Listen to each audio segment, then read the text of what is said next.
Social Democrats, Catherine Murphy. Tánaiste, I want to talk about the new National Children's Hospital, that totem to Fine Gael's legendary fiscal prudence. Between 2017 and 2019, 11 separate reviews and audits of the project were commissioned at a cost of $700,000. An additional report was then sought, and PwC carried that out at a cost of $450,000. After 12 reports costing $1.15 million, what we learned that the taxpayer would be very lucky to emerge with any change from €1.7 billion for this project. A further review by the National Paediatric Hospital Development Board and the Department of Health has been ongoing since last year, and the Minister was given a draft of that in January. In February, the Public Accounts Committee was told that the report would be concluded within weeks, at which point we would have some clarity on what the budget would be, and we could then expect to discuss that at the Public Accounts Committee. But there appears to be a new approach now that we've got a new Secretary-General. And I want to quote from a recent letter to the Public Accounts Committee from Robert Watt. There is an extremely high likelihood that any discussion on the costs or dates, however hypothetical, even from the draft stages of the process, would prejudice enforcement of the existing contract and would very likely undermine the role of the Development Board in its ongoing engagement with the main contractor. So it's essentially telling us, to butt out, that it's none of our business. According to Mr Watt, all of the most controversial information about this project, the cost, the timeline, is suddenly too sensitive to publish. What a stroke of luck that appears to be for the department.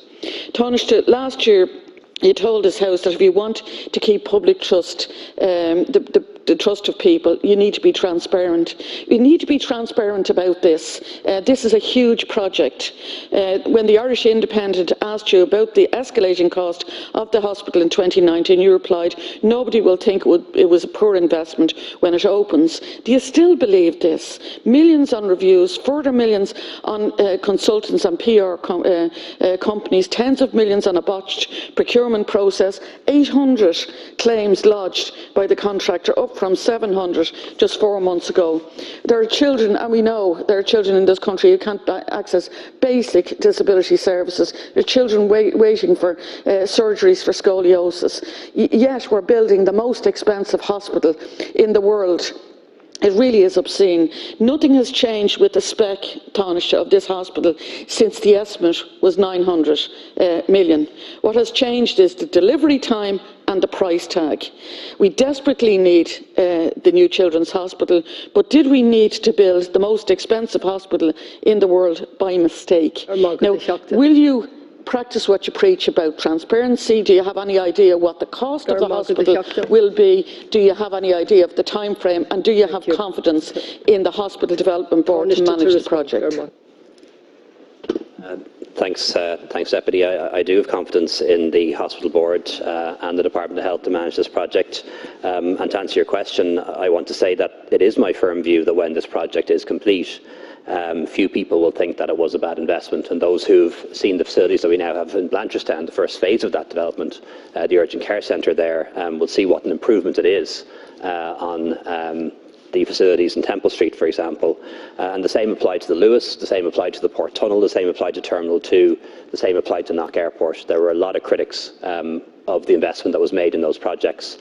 Few of them even remember they were critics today. However, I accept that it will be, when the hospital is built and commissioned, that people change their mind on this, and in the meantime, it's going to be a controversial story and a controversial issue.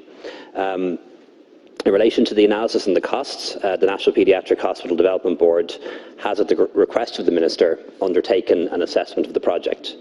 The Board and the Department are nearing the finalisation of this detailed analysis, and this will provide the appropriate assurances to Government that there has been a robust analysis of the way forward to ensure the delivery of a world-class children's hospital. In December 2018, the last Government approved an investment decision of $1.433 billion for the capital project. There are several items not included in this figure, as there is no price certainty for them, and nor can there be any for the duration of the project, including construction hyperinflation and the impact of COVID-19. Until the analysis work is complete, it would be premature to speculate on any definitive budget or timeline updates, and I confirm that there is no revised estimate that has been shared with the government at present. Since the analysis relates to a live contract, it is commercially sensitive and must remain confidential to ensure that the contractual relationship are not adversely affected and that the government gets the best price in the end of the day. Relevant stakeholders will be updated when the analysis is complete. Murphy. I don't disagree. This hospital is needed, and indeed, I just want to quote something else that you said. It's scandalous, and you said this in News Talk in 2019, and they looked at a video of it the other day. It's scandalous how the government or government agents got the estimate so wrong. Nobody is disputing the hospital is needed. Indeed, the Minister for Public Enterprise and Reform, who's behind you, wrote to the Minister for Health seeking an update and seeking clarity on this. There is widespread concern about the escalating costs and the escalating number of claims. Now, we were given an assurance that the Hospital Development Board will be in front of the Public Accounts Committee, that it will be the same in relation to the Health Committee. There doesn't seem to be any clarity on this, and what seems to have changed is there's a new Secretary General here who is now giving cover for in relation to the appearance at these committees, saying that any even hypothetical discussion on this will prejudice the project. Have the vacancies on the board been filled at this stage? Thank you, Deputy. You know, and if they haven't been filled, an under-strength board is hardly what you require when you have a project of this size that has been out of control. Thanks very much. Just in relation to the claims that have been made by the contractor has submitted more than 800 claims for additional money for this project, and the board is disputing and defending those claims and has been extremely successful in discussions and arbitrations in making sure that most of those claims made by the contractor have been rejected and in some cases have been reduced very significantly. Indeed, there are now 4 cases before the High Court, which forms part of the management process. And as those matters are before the High Court, I can't say much more about them, but suffice to say that the board is defending the state against claims and has been very successful, at least so far, in defending our interests against the contractor in that regard. When it comes to the issue of the vacancies on the board,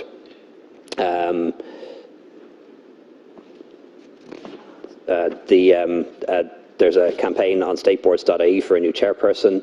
Vacancies concluded on our applications closed on the 14th of May, and the Public Appointment Service is going to work through those in the coming weeks. In the meantime, Mr Tim Boucher-Hayes has taken on the role as interim chair, and on the 23rd of February, the Minister appointed 2 new members to the board from an existing past panel.